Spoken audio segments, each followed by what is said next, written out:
علی بھائی، اکثر ہم دیکھتے ہیں کہ وومن رائٹس کے اوپر اکثر خواتین جو ہیں وہ بہت ایکٹیو ہیں، اور شاید ان کا بھی ڈے بھی بنایا جاتا ہے، اور وومن مارچ 8 مارچ اور وومن مارچ بھی ہوتا ہے، اور بڑے لوگ اس کے اوپر جو ہے نا اعتراض کرتے ہیں کہ یہ کافرانہ ہے وغیرہ وغیرہ. تو ایک مسلمان جو ہے وہ اس کو کیسے دیکھنا چاہیے؟ کیا یہ صحیح عورتیں آواز اٹھاتی ہیں یا پھر یہ ایک فتنہ ہے؟ دیکھیں، یہ پوری ایک ڈاکٹرن ہے جس کو سمجھنا ضروری ہے. میں سب سے زیادہ وومن رائٹس میں بلیو رکھنے والا ہوں. میں سمجھتا ہوں کہ سب کانٹیننٹ میں عورتوں کے اوپر بہت ظلم ہوتے ہیں، باوجود اس کے کہ بعض معاملات میں یہاں کی عورتیں زیادہ سکھی ہیں ایز کمپیئر ٹو یورپ اور امریکہ کے، کیونکہ یورپ اور امریکہ میں عورت کو کموڈٹی بنا کے پیش کیا گیا. یہاں سب کانٹیننٹ میں عورت کی عزت تو ہے نا. یقین کریں، اللہ سے خوف آتا ہے. ہمارے معاشرے کے اندر بچیوں سے لوگ زیادہ پیار کرتے ہیں بچوں کی نسبت. لوگ تو کہتے ہیں ہندوانہ معاشرہ ہے، وہ شاید بے دین قسم کے ہمارے آباء و اجداد جو گاؤں ایریا کے رہنے والے وہ جٹ تھے وہ کرتے تھے، لیکن ہمارے جیسے جو پڑھے لکھے لوگ ہیں وہ بچیوں کو زیادہ رسپیکٹ دیتے ہیں بچوں کی نسبت. بعضوں کا ڈر لگتا ہے کہ یار کہیں نا انصافی نہ ہو جائے کہ بچیوں کو ہم زیادہ اہمیت دے رہے ہوتے ہیں بچوں کی نسبت. اتنی وومن کی رسپیکٹ ہے. شادی کے بعد بھی پڑھا لکھا طبقہ، میرے تو ایٹ لیسٹ سارے اسٹوڈنٹس ران مرید ہیں سمیت میرے، ٹھیک ہے، اس اعتبار سے جو آپ ران مرید کہتے ہیں ہم تو اسے اپنا فخر سمجھتے ہیں. نبی علیہ السلام گھر میں آتے تھے، اما عائشہ سے پوچھا گیا کیا کرتے تھے، فرمایا گھر کے کام کاج میں مصروف ہو جاتے تھے. ٹھیک ہے، نبی علیہ السلام نے تو یعنی ہیومن ڈگنیٹی میں عورتوں کو بعض اوقات زیادہ مرتبہ دے دیا ہے. بخاری مسلم میں حدیث ہے سب سے زیادہ حق پوچھا گیا، فرمایا تیری ماں، دوسری بار تیری ماں، چوتھی دفعہ باپ کا ذکر کیا. ہیومن ڈگنیٹی میں بعض اوقات عورت کا مرتبہ مرد سے بھی زیادہ ہو جاتا ہے. عورت جیسے جیسے بوڑھی ہوتی ہے یہاں پہ رسپیکٹ اس کی بڑھ جاتی ہے. لیکن یہ بھی ایک المیہ ہے، اسی معاشرے میں ایسے ظالم قسم کے خامن، ظالم قسم کے باپ موجود ہیں جو عورتوں کے ساتھ جانوروں والا سلوک کرتے ہیں.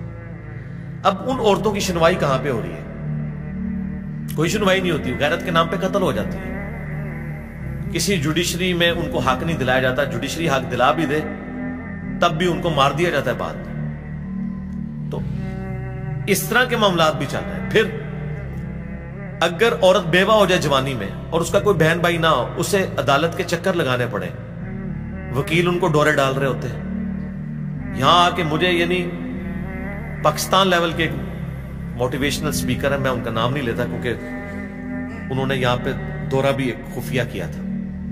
وہ ایک ہی ہیں اس وقت بڑے، وہ آپ کو پتا چل جائے گا میں کن کی بات کر رہا ہوں. تو وہ پارٹ ٹائم جو ہے نا، وہ ایک ایکس چیف جسٹس ہیں، ہمارے جیلم شہر سے ہی تھے، وہ لاہور ہائی کورٹ کے.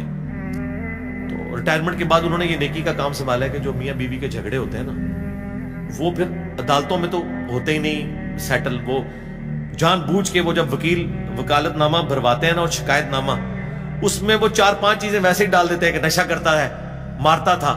وہ عورت بچاری نے اینڈ پہ سائن کرنے ہوتے ہیں، اس کو پتہ ہی نہیں ہوتا، لیکن وہ وکیل سمجھتا ہے کہ تیرا کیس مضبوط کرنے کے لیے یہ الزام بھی لگا. تو اب مجھے بتائیں، وہ خامن جس نے کبھی نشہ نہ کیا ہو، بیوی کو مارا نہ ہو، صرف چند باتوں پہ جھگڑا ہو، جب وہ یہ پڑھے گا کہ میری بیوی نے میرے اوپر یہ الزام لگایا، بیوی کو بھی نہیں پتا کہ اس نے لگایا ہوا ہے، وہ تو وکیل نے سائن کروایا. تو اگر کوئی پیچ اپ ہونا بھی تھا تو اب نہ ہوا. تو وہ پھر پارٹ ٹائم نہ اس طرح کے معاملات لے کے چل. انہوں نے مجھے بتایا کہ یار یہ تو ایک بہت بڑا بزنس بنا ہوا ہے کہ جو نوجوان جج ہیں وہ اس طرح کی جوان عورتوں کو ایکسپلائٹ کرتے ہیں کیس جتانے کے لیے، اپنے کمروں میں بلاتے ہیں. میں نے کہا یار لعنت ہے ایسے ججوں کے اوپر جو ایسی کرسیوں کے اوپر بیٹھے ہوئے ہیں، ان کو پتہ ہی نہیں ان کے ساتھ کیا ہونے والا ہے. ایک لمحے کے لیے تصور کریں کہ یہ عورت آپ کی بہن یا ماں یا بیٹی ہوتی تو آپ کا یہ ایٹیچیوڈ ہوتا جو آپ یہ حرکتیں کر رہے ہیں. تو اس اعتبار سے اس سارے سینیریو میں دیکھیں تو عورت کے حق کے لیے کون آواز اٹھا رہا ہے؟ ایک پاکستان کی پولیٹیکل جماعت ہے جو مذہبی جماعت بھی ہے، جماعت اسلامی، جو کبھی کبھار وہ عورت مارچ وہ بھی کرتے ہیں. مزے کی بات میں بتاؤں، اگر کسی کو عورت مارچ سے چیڑ ہے تو جماعت اسلامی کی عورتیں بھی کر رہی ہیں، پورے نقاب کے اندر، حجاب کے اندر وہ بھی کرتی ہیں. تو یہ بھی ایک طریقہ ہے. ہمیں اختلاف ہے جس طریقے سے وہ کر رہی ہوتی ہیں اور جس طرح کے سلوگن انہوں نے لکھے ہوتے ہیں. بعض تو لکھے ہوتے ہیں، بعض ایڈوب فوٹو شاپ میں انہیں بدنام کرنے کے لیے بنائے جاتے ہیں، وہ غلط ہے. باقی وومن رائٹس کے اوپر بات ہونی چاہیے. اگر ہماری عدالتوں نے انصاف دیا ہوتا، ہمارے اداروں نے انصاف دیا ہوتا، ہمارے پولیٹیکل گورنمنٹس نے عورتوں کو حقوق دیے ہوتے تو یہ سب کچھ نہ ہوتا. یہ صرف اس لیے نہیں ہو رہا کہ ان عورتوں کو نکلنے کا شوق ہے. چاند ایک شوقیاں بھی نکلتی ہوں گی، لیکن حقیقت بات یہ ہے کہ اس وقت سول سوسائٹی میں وہ جرأت ہے جو ہمارے مذہبی طبقے میں بھی نہیں ہے. سارا مذہبی طبقہ مل کے ایک آسمہ جہانگیر نہیں پیدا کر سکا پاکستان کی ہسٹری میں. اتنی آپرائٹ خاتون. ان مولویوں نے ان کے خلاف پلے کارڈ اٹھائے ہیں، ان کی لائف ونریبل کی ہے، ٹھیک ہے، کفر کے فتوے لگے ہیں. لیکن جب طالبان کو اداروں کا پریشر تھا نا کہ ان کے لیے کوئی وکیل نہیں کیا جائے گا، فوجی عدالتیں چلیں گی، آسمہ جہانگیر نے کہا میں وکیل بنوں گی، مفت لڑوں گی. وہ آسمہ جہانگیر جن کو طالبان نے کافر ڈکلیئر کیا ہوا تھا، وہ الطاف حسین جس کے ذریعے تھریٹس ملتی تھی، اس کا مقدمہ اس نے کہا میں لڑوں گی. ٹھیک ہے سر، پھر اپرائٹ بندے کو اتنا ہونا چاہیے. لیکن افسوس ہم مذہبی طبقے سے اتنا کوئی دلیر بندہ نہیں پیش کر سکے. تو سول سوسائٹی میں ایسے لوگ بھی موجود ہیں جو پھر انہوں نے رائٹس کے لیے کام کیا ہے.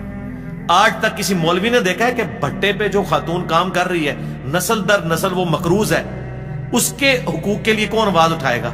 جہاں آسمہ جہانگیر جاتی تھی، مقدمات لڑتی تھی، حقوق دلواتی تھی، کسی مولوی نے نہیں دلوائے.